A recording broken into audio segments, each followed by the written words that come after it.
Viewers அனைவருக்கும் வணக்கம். இது நம்ம சேனல் க்ரோ எக்ஸ்பர்ட். இன்னைக்கான மார்க்கெட் அப்டேட் பற்றி தான் இந்த வீடியோவில் ஓவரால் பார்க்க போகிறோம். ஸோ ஓவரால் மார்க்கெட் வந்து ஐடி செக்டார் மட்டும்னால ட்ராக் ஆகிருக்குன்னு தான் சொல்லணும். அண்ட் ஆயில் இஷ்யூ வந்து ஆல்ரெடி கொஞ்சம் கூல்டவுன் ஆகுதா இல்லை கண்ணாப்பின்னான்னு போகுதாங்கிற மாதிரி தெரியாமல் ட்ரம்ப் ஈரானுக்கு நடுவில் பீ ஸ்டாக்ஸ் வந்து கொஞ்சம் அன்சர்டனாக போயிட்டுருக்கு. ஸோ இப்படி இருக்கிற சுச்சுவேஷனில் மார்க்கெட் வந்து 23,800 to 24,150க்குள்ளே சுற்றிட்டு இருக்கு.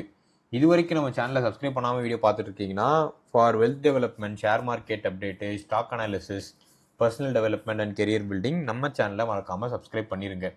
அண்ட் அதோட நான் லாஸ்ட் டைம் விசிட் பண்ணியிருந்த ஃப்ரான்ச்சைஸ் பிஸ்னஸ் பற்றி ஏதாவது வீடியோ மேக் பண்ணி போடவான்னு சொல்லிட்டு லாஸ்ட் வீடியோவில் கேட்டிருந்தேன். அட்லீஸ்ட் 1-2 பேர் எக்ஸ்போன்னு சொல்லிட்டு கமெண்ட் பண்ணியிருந்தீங்க. ஸோ அதனால் அப்கமிங் சாட்டர்டே சண்டேல வந்து பிஸ்னஸ் ஸ்டார்ட் பண்ணலான்னு ஐடியா இருக்கீங்க அப்படின்னா என்ன மாதிரியான ஃப்ரான்ச்சைஸ் ட்ரை பண்ணலாம், ஒவ்வொரு ஃப்ரான்ச்சைஸ் பற்றியுமே நான் கவர் பண்ணி போடுறேன். அது வந்து வெறும் எஜுகேஷனல் பர்பஸ்க்காண்டி மட்டுமே, ப்ரொமோஷனுக்காண்டி கிடையாது. அந்த ஃப்ரான்ச்சைஸ் பற்றின எண்ட் டு எண்ட் டீட்டெயில் என்னோட பர்ஸ்பெக்டிவ் நான் கொடுத்துருந்தேன். அதுக்கப்புறம் நீங்கள் டேரெக்டாகவே தேவைப்பட்டுச்சுன்னா அங்கே கான்டாக்ட் பண்ணி பார்த்துக்கோங்க, அவ்வளோதான். So with that news point of view பொறுத்த வரைக்கும் யூஎஸ் ஈரானுக்கு நடுவில் உள்ள பீஸ் வந்து ரொம்ப சென்சிட்டிவாக இருக்குது. சென்சிட்டிவ் அண்ட் காம்ப்ளெக்ஸாக இருக்குன்னு சொல்லிட்டு நாம் சொல்லலை, ஈரானே அனௌன்ஸ் பண்ணிருச்சு. யூஎஸோட அஃபீஷியல்ஸ் வந்து கத்தாருக்கு வந்து ஃப்ரெஷ் டாக்ஸ் பண்ணலான்னு சொல்லிட்டு சீஸ்ஃபயர் ரிப்போர்ட்ஸ் பற்றின வயலேஷன்ஸ் பற்றியுமே பேசலான்னு சொல்லிட்டு முடிவெடுத்தாலும் ஈரான் வந்து இது கொஞ்சம் சென்சிட்டிவ் அண்ட் காம்ப்ளெக்ஸாக போகுது, இப்போதைக்கு எங்களால் எந்த ஒரு முடிவும் ட்ரா பண்ண முடியாதுங்கிற மாதிரி சொல்லி க்ளோஸ் பண்ணிட்டாங்க. HCL டெக் ஆல்ரெடி வந்து சர்வம் ஏஐ வந்து அக்யூர் பண்ணுறதா நான் ஆல்ரெடி பேசியிருந்தேன். ஆல்மோஸ்ட் 1427 கோடி கிட்ட 10.46% ஆஃப் ஸ்டேக்கை வந்து சர்வம் ஏஐல வந்து அக்யூர் பண்ணியிருக்காங்க. நான் ஸ்பெசிஃபிக்காக இதை ஏன் ரிப்பீட் பண்ணுறேன் அப்படின்னா, இது வந்து இந்தியா வந்து ஐடியில் ஸ்பெசிஃபிக்காக ஹோம் க்ரோன் ஏஐ வந்து நோக்கி போகிறதுக்கான பாசிபிலிட்டிஸை கிரியேட் பண்ணி தருது. பெர்சிஸ்டன்ஸ் வந்து நகரோ பிட் வந்து பேக் ஃபயர் ஆயிடுச்சு. ஆல்மோஸ்ட் வந்து பெர்சிஸ்டன்ட் வந்து நகரோ அப்படிங்கிற ஒரு பர்டிகுலர் கம்பெனியை வந்து 81 யூரோ பெர் ஷேர்ஸுக்கு வாங்குற மாதிரியான பிளான்ஸ் இருந்துச்சு. அது 140% வந்து ப்ரீமியம்ல வாங்குற மாதிரி பிளான் இருந்த உடனே ஸ்டாக் வந்து 10% போட்டு அடிச்சுட்டாங்க. ஏன்னா இது வந்து இன்வெஸ்டர்ஸ் பாயிண்ட் ஆஃப் வியூவில் பொறுத்த வரைக்கும் ஏன் பைத்தியகாரத்தனமாக ஒரு பர்டிகுலர் ஸ்டாக்கை 140%ல வாங்கணுங்கிறதுனால இன்வெஸ்ட்மெண்ட் பாயிண்ட் ஆஃப் வியூவில் வந்து இதை வந்து போட்டு அடின்னு அடிச்சுட்டாங்க. நெட்வொர்க் பொறுத்த வரைக்கும் அவங்களோட ஃபண்ட் ரைஸை வந்து பிளான் பண்ணுற மாதிரியான பிளான்ஸ் இருந்துச்சு. டைல்யூஷன்ஸ் ஏற்படும் அப்படிங்கிற ஒரு எக்ஸ்பெக்டேஷன் இருக்குது. ஜூலை 1 அவங்களோட போர்ட் மீட்டிங் நடக்கும்போது ஃபண்ட் ரைஸ்க்கான அப்ரூவல் கிடைக்குதா, ஸோ இது மூலமாக எப்படி அவங்களோட க்ரோத்தை நேவிகேட் பண்ணுறாங்கங்கிறத டீட்டெயிலாக டிஸ்கஸ் பண்ணுவாங்க. இப்போதைக்கு அந்த டாக்ஸ் வந்து ஹோல்டில் இருக்குன்னு தான் சொல்லணும். கொட்டக் மஹேந்திராவோட சிஇஓ வந்து ஸ்டெப் டவுன் ஆகிட்டாரு. ஸோ அவர் வந்து டிசம்பரோட என்னோட ஆண்டை முடித்துக் கொள்கிறேன் அப்படின்னு சொன்ன உடனே ஷேர்ஸ் வந்து போட்டு அடிச்சிருக்காங்க. ஸோ நெக்ஸ்ட் யார் சிஇஓ வரா, அவங்களோட ஸ்ட்ராட்டஜி என்னங்கிறத பேஸ் பண்ணி தான் இது மூவ் ஆகும். டாரண்ட் பவர் பொறுத்த வரைக்கும் டாரண்ட் பவர் வந்து ஃபைனலைஸ் பண்ணி ஆல்மோஸ்ட் வந்து 3632 crore ஒரு அக்யூஷன் பிளான் பண்ணியிருக்காங்க நபா பவரை. ஸோ இது வந்து இந்த அக்யூஷன் எப்படி போகுதுங்கிறத பேஸ் பண்ணி தான் அடுத்தடுத்துக்கான பிளான்ஸ் இருக்குது. டொமஸ்டிக் ஃப்ளோஸ் வந்து இப்போதைக்கு நீங்கள் பார்த்தீங்கன்னா டிஏஎஸ் மட்டுமே 5040 கோடி கிட்ட வாங்கியிருக்காங்க நெட்டாக ஜூன் 29 கணக்குப்படி. எஃப்ஐஎஸ் வந்து 735 கோடி கிட்ட உள்ளே போட்டிருக்காங்க காசை ரொம்ப நாள் கழிச்சு. ஸோ இந்த ரெண்டுமே சேர்ந்து நெட் பாசிட்டிவாக மார்க்கெட்டுக்கு ஹெல்ப் பண்ணுன்னு தான் சொல்லணும். ஆர்பிஐ வந்து இப்போதைக்கு ரெப்போ ரேட்டை வந்து ஹோல்ட் பண்ணுறதுக்கான பிளான்ஸ் இருக்குது. ரெப்போ கட்டு நடக்குமா அப்படிங்கிற எக்ஸ்பெக்டேஷன்ஸுமே யூஎஸோட பாயிண்ட் ஆஃப் வியூவில் ரெப்போ கட் நடக்குமா இல்லை ரெப்போ ரேட் வந்து இன்க்ரீஸ் பண்ண போகிறாங்களாங்கிறது தெரியல. அது எப்படி வருதுங்கிறத பார்த்து தான் டிசைட் பண்ணும். முக்கியமான அப்டேட்டாக யூஎஸ் இந்தியாவுக்கான ட்ரேட் டீல் வந்து ஜிஎஸ்டி ரிலீஃப் எடுத்துகிட்டு வரதுக்கான சான்சஸ் நிறையா இருக்குது. ஸோ ட்ரேட் டீல் பொறுத்த வரைக்கும் 25% இருந்து கட் ஆஃப் பண்ணி 18% கிட்ட கட் ஆஃப் ஆகிறதுக்கான வாய்ப்புகள் இருக்குது. ஸோ ஜிஎஸ்டி ரேஷனலைசேஷனும் நடந்துச்சுன்னா கன்சியூமருக்கு ஒரு பெட்டரான பெனிஃபிட்டாக இருக்கும். மான்சூன் சீசன் வந்து அண்டர்வேல இருக்குது. ஸோ ரெயின்ஃபால் நியூஸஸ் எல்லாமே நம்ம கொஞ்சம் ப்ரிடாமினண்ட்டாக பார்க்கணும்.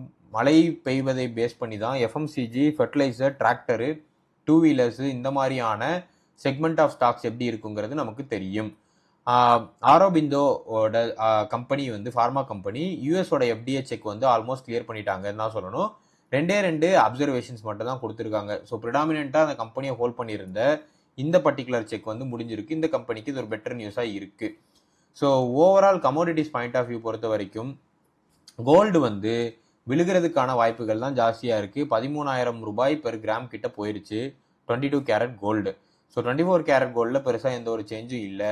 சில்வர் பொறுத்த வரைக்கும் 2,40,000 ரூபாய் கிட்ட ட்ரேட் ஆகிட்டு இருக்கு and 1 KG silver. And crude oil பொறுத்த வரைக்கும் 70 to 71 ஹவர் ஆகிட்டு இருக்கு. டாலர் யூஎஸ்டி ஐஎன்ஆர் பொறுத்த வரைக்கும் 94.58. கோல்டு பொறுத்த வரைக்கும் என்னோட பாயிண்ட் வந்து யூஎஸ் வந்து கண்டிப்பாக ரேட் வந்து இன்க்ரீஸ் பண்ணுறதுக்கான வாய்ப்பு இருக்குது. ஒன்ஸ் வந்து அவங்க ரேட் இன்க்ரீஸ் பண்ணாங்க அப்படின்னா ஃபெட்டோட ரேட் இன்க்ரீஸ் ஆச்சு அப்படிங்கிற பட்சத்தில் ஸோ கோல்டு வந்து அடிப்படும். கோல்டு அடிப்படும் போது நல்ல ஆப்பர்ச்சுனிட்டியாக கன்சிடர் பண்ணி எவ்வளோக்கெல்லாம் சேர்க்க முடியுமோ சேர்த்துக்கோங்க. ஏன்னா கண்டிப்பாக யூஎஸ் வந்து திரும்பியும் ரேட் கட் பண்ணுவாங்க. ஸோ அவங்க ரேட் கட் பண்ணும்போது கோல்டு மறுபடியும் இன்க்ரீஸ் ஆயிரும். ஸோ இது ஒரு சைக்கிள் மாதிரி தான். இந்த சைக்கிளில் இதுக்கு முன்னாடி இந்த சைக்கிளை தவற விட்டுருந்தீங்க, கோல்டை வந்து ஒரு 7,000 8,000 ருபீஸ் ஊற்றிட்டு இருந்தப்போ வாங்குறதுக்கு தவற விட்டிங்கன்னா இது ஒரு நல்ல ஆப்பர்ச்சுனிட்டியாக கன்சிடர் பண்ணி கோல்டை சேவ் பண்ணுங்கள். என்னை பொறுத்த வரைக்கும் இப்போ நிறைய காசு வச்சுருக்கீங்கன்னா மொத்தமாக ஸ்டாக்ஸில் கொண்டு போய் இன்வெஸ்ட் பண்ணிடாதீங்க, வெயிட் பண்ணுங்கள். கோல்டு வந்து ஒரு அட்ராக்டிவான ப்ரைஸுக்கு வரும்போது நீங்கள் இன்வெஸ்ட் பண்ணிங்கன்னா பெட்டராக இருக்கும். இன்னைக்கான நாளில் ஓவர் நீங்கள் பார்த்தீங்க, ஆல்ரெடி சொல்லியிருந்தேன், மார்க்கெட் வந்து ரொம்ப பெருசாக சேமமாக மூவ் ஆகலை. காஷியஸாக இன்னைக்கு பேர் மார்க்கெட் தான் சொல்லணும். ஓவரால் ரியலிட்டி ஸ்டாக் வந்து இன்னைக்கு மார்க்கெட் லீடராக இருக்குது. ஃபார்மா ஸ்ட்ராங்காக க்ரோ ஆயிருக்கு, மெட்டல்ஸ் வந்து ஃபர்மாக இருக்குது, ஹெல்த் கேர் ஓகே, பேங்க்ஸ் வந்து ஓகே. இன்னைக்கான நாளில் ரொம்ப அடி வாங்கினது ஆட்டோ, ஆயில் அண்ட் கேஸு, குறிப்பாக ஐடி ஓவராலாக 2% கிட்ட டவுனு. ஸோ ஐடி தான் ஓவரால் மார்க்கெட் இண்டெக்ஸே பிடிச்சி கீழே எடுத்துருச்சுன்னு சொல்லணும். டாப் மூவர்ஸ் பொறுத்த வரைக்கும் என்ஏசிஎல், ஸோ இது வந்து ஆக்ரோ கெமிக்கல் வந்து ரேலி ஆகும், மான்சூனு இந்த மாதிரியான ரூரல் டிமாண்டை பேஸ் பண்ணி, அதனால் 14.3% கிட்ட ரைஸ் ஆயிருக்கு. கூஃபிக் பயோ, ஸோ இது ஒரு ஃபார்மா கம்பெனி, ஃபார்மாவோட ஹெவி மொமெண்டம் இருக்குது and heavy buying small cap செக்டரில் நடக்குது. ஸோ ஸ்மால் கேப் செக்டர் ஈஸியாக மேனிப்புலேட் பண்ணிடுவாங்க. ஸோ இதனால ஹெவி இன்வெஸ்ட்மெண்ட்டை உள்ளே கொண்டு போய் போட வேண்டாம். 13% கிட்ட அப்பு. So TVG TDS auto component company, இது ஒரு 13.0% கிட்ட அப்பு. டெக்னிக்கல் பிரேக் அவுட் வந்து இந்த பர்டிகுலர் செக்மெண்ட் ஆஃப் ஸ்டாக்ல நடந்திருக்கிறதுனால. டிகான் டிஆர், இது ஒரு logistics basis small cap company, 14.1% கிட்ட அப் ஆயிருக்கு. ப்ரெடாமினெண்ட்டாக பேக்கப் பண்ணுறதுக்கு எந்த ஒரு பிரிட்டி குட் ரீசனும் எனக்கு தெரியல. தெரிஞ்சிச்சுன்னா கமெண்ட் பண்ணுங்க. பட் என்னை பொறுத்த வரைக்கும் ஸ்மால் கேப் கம்பெனியை இப்போ இருக்கிற மார்க்கெட் வாலட்டிலிட்டியில் தவிர்ப்பதே பெட்டராக இருக்கும். டாப் லூசர்ஸ் ஃபார் டே பொறுத்த வரைக்கும் எல்டிஎம் என்ட்ரி, ஐடியில் ஹெவி செல் ஆஃப் நடந்திருக்கு. குறிப்பாக யூஎஸோட கிளைண்ட்டோட ஸ்பெண்ட் வந்து ஒரு ரீசனால -2.5%.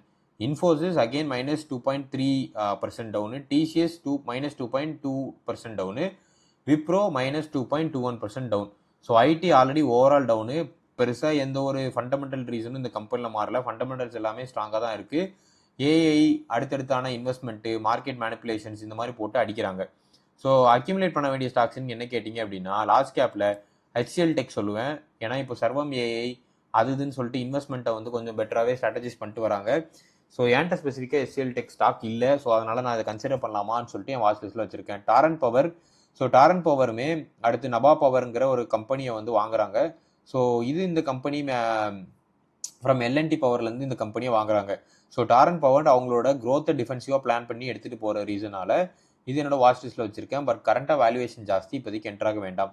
டாடா ஸ்டீல் பொறுத்த வரைக்கும் அவுட் பெர்ஃபார்ம் பண்ணிட்டு வருதுன்னு தான் சொல்லணும். குறிப்பாக மெட்டல் இண்டஸ்ட்ரீஸில் டாடா ஸ்டீல் வந்து ஆல்ரெடி 1,625 கோடி கிட்ட இன்ஃபியூஸ் பண்ணியிருக்காங்க and oversea subsidiary point of வியூவில். ஸோ அவங்க ஓவர்சி மார்க்கெட்டை இனிமேல் ஸ்ட்ரென்தன் பண்ண ட்ரை பண்ணுறாங்க. ஸோ இது வந்து டாடா ஸ்டீலுக்கு நல்ல நியூஸாக இருந்தாலும் ஸ்டாக்கோட வேல்யூவேஷன்ஸ் ரொம்ப ஜாஸ்தி இருக்குது. இப்போதைக்கு இருக்கிற வேல்யூவேஷனுக்குள்ளே என்டர் ஆகணும் வேண்டாம். ஆரோபிந்தோ ஃபார்மா, நான் இதை ஆல்ரெடி சொல்லியிருந்தேன். ஸ்பெசிஃபிக்காக இவங்க யூஎஸோட எஃப்டிஏ கிளியரன்ஸ் வந்து முடிஞ்சிருச்சு. 2 அப்சர்வேஷன்ஸ் தான், அதுவும் பெருசாக பாட்டல்நெக்காக இருக்க போகிறதில்ல, சீக்கிரம் க்ளோஸ் பண்ணிடுவாங்க. ஸோ அடுத்தடுத்த ஸ்டாக் பொறுத்த வரைக்கும் ஹெக்ஸாவேர் டெக்னாலஜி, இதுவுமே என்னோட வாட்ச் லிஸ்ட்டில் இருக்குது. ஏன்னா ஆந்த்ரோபிக்கோட ஆத்தரைஸ்டு ரீசெல்லருங்கிற ரெக்கக்னிஷன் கிடைச்சிருக்கு. என்ஏசிஎல் மான்சூன் விண்டு எல்லாம் நல்லா இருந்து agriculture point of view grow ஆச்சுன்னா இந்த சைக்கிளிக்கில் இந்த ஸ்டாக்கை பிடிக்கலாமான்னு வெயிட் பண்ணிட்டு இருக்கேன். ஓவரால் காஷியஸாக நம்ம இருக்க வேண்டிய ஸ்டாக் வந்து ஐடி ஸ்டாக்ஸு. என்னை பொறுத்த வரைக்கும் எல்லாமே நீங்கள் கொஞ்சம் காஷியஸாக அணுகணும். பெர்சிஸ்டன்ட் சிஸ்டம் எதுக்கு இப்படி ஒரு ஸ்டூப்பிடான டிசிஷன் எடுத்தாங்கன்னே தெரில. நாக்ரோங்கிற ஒரு ஜெர்மன் கம்பெனியை வந்து 140% ஐயில் வாங்கலாங்கிற டிசிஷன் எப்படி எடுத்தாங்கன்னு தெரியல. ஸோ அதனால் ஸ்டாக்கை போட்டு அடிச்சிட்டாங்க. ஸோ இப்போதைக்கு என்ன கேட்டிங்கன்னா இதுக்குள்ளே தலை வச்சு படுக்க வேண்டாம். நெப்வெட் டெக்னாலஜி -11% கிட்ட இன்றைக்கான நாளில் மூவ் ஆயிருக்கு. குறிப்பாக வந்து அவங்க ஃபண்ட் ரைசிங் பண்ணலாம் அப்படின்னு ஒரு பிளான் இருக்காங்க. So shareholders point of வியூவில் டைல்யூட் ஆயிரும். ஸோ அந்த ஃபியர்னால இப்போதைக்கு வால்யூம் இறக்கியிருக்காங்க, 11% டவுன். ஆஸ்ட்ரல் பொறுத்த வரைக்கும் டீமர்ஜர் நியூஸ் வந்திருக்கு. ஸோ பைப்ஸ் அண்ட் அடசிவ் தான் மேஜராக சாலிடான பிஸ்னஸாக இருக்குது. ஸோ டீமர்ஜர் நியூஸ் வந்த உடனே 8% கிட்ட போட்டு ஸ்டாக்கை அணைத்து விட்டார்கள். ஸோ ராஜேஷ் எக்ஸ்போர்ட்ஸு இப்போதைக்கு இதுக்குள்ளே போவே வேண்டாம். ஆல்ரெடி இந்த கேஸ் உங்களுக்கு தெரிஞ்சிருக்கும்னு நினைக்கிறேன். 15.1 லட்சம் கோடிக்கான ரெவன்யூ வந்து மிஸ்டேட்மெண்ட்டாக காட்டியிருக்காங்க. அண்ட் பேலன்ஸ் ஷீட்டு நல்லா இல்லாத கம்பெனிக்குள்ளே தயவு செஞ்சு போக வேண்டாம். நிஃப்டி ஐடியை தவிர்ப்பதும் பிகர் இன்வெஸ்ட்மெண்ட்டுக்கு நல்லது. ஸோ ஓவரால் இந்த வீடியோ உங்களுக்கு கண்டிப்பாக பிடிச்சிருக்கு நம்புறேன். இந்த வீடியோ உங்களுக்கு பிடிச்சிருந்துச்சுன்னா வீடியோக்கு லைக் பண்ணிருங்க. உங்கள் ஃப்ரெண்ட்ஸ் ஃபேமிலிக்கு ஷேர் பண்ணுங்கள். ஸ்பெசிஃபிக்காக உங்களுக்கு ஏதாவது இன்வெஸ்ட்மெண்ட் பற்றி தெரிஞ்சுக்கன்னா கமெண்ட் பண்ணுங்கள். தேங்க்ஸ் ஃபார் வாட்சிங்.